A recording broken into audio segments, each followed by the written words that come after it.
Let's create your own project icon. When the project is built, the launch icon will not be the Unreal Engine logo, but one created by you. You will need an image with a resolution of 256 by 256 pixel in ICO format.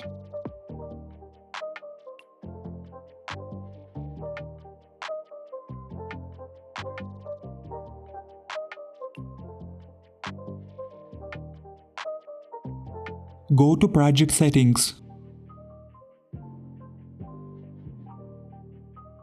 Find the section Platforms, Windows. Game icon. Choose File. Add a new image.